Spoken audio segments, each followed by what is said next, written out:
For more analysis on Secretary of State Marco Rubio's speech at the Munich Security Conference over the weekend, we're bringing in Gerard Filitti, foreign affairs analyst and attorney specializing in international law. Gerard, thank you for joining us today this afternoon. Former Secretary of State and Democratic presidential candidate Hillary Clinton also spoke at the conference in Munich, and her comments on migration have drawn quite a bit of attention. Can we just first take a look at what she said? There's a legitimate reason to have a debate about things like migration. It went too far, it's been disruptive and destabilizing, and it needs to be fixed in a humane way with secure borders that don't torture and kill people. So, Gerard, what do you think about that? Well, at first, on a superficial level, it almost sounds like she is echoing Donald Trump and mentioning that and acknowledging that migration policies in the West have gone too far and they have been destabilizing.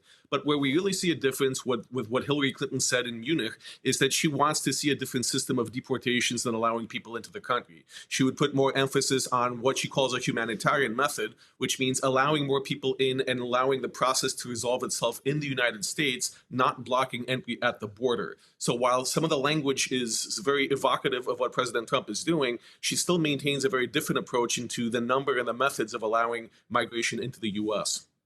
Do you think her position reflects the majority of her fellow Democrats in Congress? Why or why not?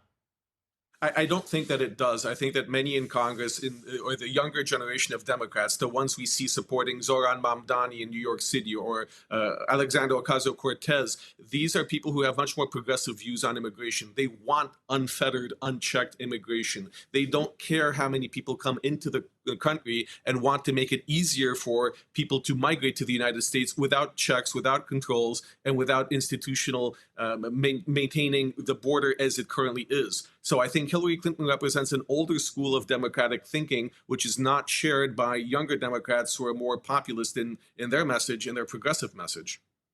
So, Gerard, we have another comment from former Secretary Clinton on deportation. Let's take a look at this clip. More people were deported under my husband and Barack Obama without killing American citizens and without putting children into detention camps than were in the first Trump term or this first year of Trump's second term. Very strong statement, forceful there. What do you make of this comment? Well, again, I think it shows the differences that Hillary Clinton has with the Trump administration in the manner in which deportations are carried out. But it's also interesting to note that, yes, it is true that the administrations of both Bill Clinton and Barack Obama did deport a significant number of people, perhaps more so than Donald Trump has to date. But the issue ultimately is that when the Democrats did so, they had the cooperation of Democratic cities like Minneapolis, like New York, which you do not see happening today. So in today's world, elected officials at the local level have politicized immigration more so than they did during the Clinton and the Obama years, meaning that it's much more difficult and much more volatile to deport people than it used to be. So you said there were more deportations under Clinton and Obama, but there were no notable anti-ICE protests against those deportations during the Clinton or Obama administrations. What do you think accounts for that? Well, I think a lot of that has to do with the shifting nature of the Democratic Party. It has become much more pro-unfettered immigration and anti-establishment, anti-rules, anti-laws, such as the immigration law. So you see a shift within the Democratic people of a much more activist base, people mobilized by Black Lives Matter, by other activist organizations, now joining together to protest ICE, essentially. You did not see this in earlier years. You did not see this in the Clinton or the Obama administrations. Back then, you had more support from local officials. Now you don't, because those local officials have gotten increasingly more progressive, and they share the views of their voters that ICE is bad and that immigration is good. So you said earlier Hillary Clinton's school of thought is perhaps an older one. Do you think her position will be adopted by the Democratic Party as it is now? Why or why not?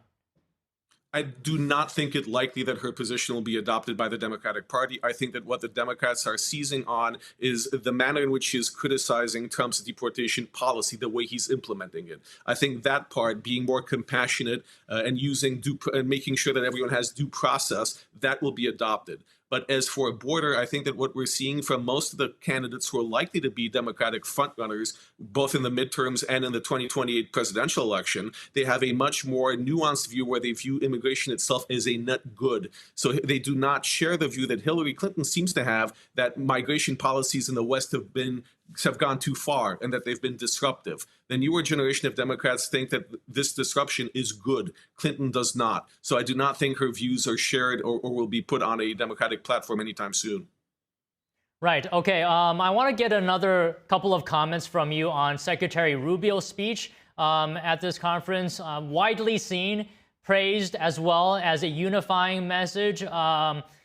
Do you think, what are your main takeaways? He says Europe and the United States belong together. What stood out to you in this speech? Oh, that is precisely what stood out to me in the speech, that he was conciliatory towards Europe, that he was pointing out that the United States is not looking to separate itself from Europe or European priorities, that we share the culture, the heritage, the traditions, and the obligations to our democracies that Europe has. So I think that Rubio's speech was very conciliatory, and it was very well received, especially at the ministerial level, which is very significant because while you may see heads of state take aim at Donald Trump and say that there is a break in relations with the United States, when you look at the mechanics, the administrative level, the ministerial level, people like Rubio, like foreign secretaries in European countries, they're still working together very well. So that shows that whatever divisions are political on the outside, Europe and America are still joined at the hip and working very well together. So just finally, with that being said, Gerard, do you think this speech will have any potential impact to spark meaningful change between these two parties? I think there will be meaningful change, but it will be gradual. Europe is understanding now that it does need to provide more for its own defense. It needs to invest more money in their armed forces. And I think part of the discussions that took place at Munich is the realization that maybe deindustrialization has gone too far, that China, even though it was not explicitly named by Rubio in his speech, does present a threat that's shared to Europe and America, and Europe is starting to recognize that they need to do more to step up to counter that growing threat.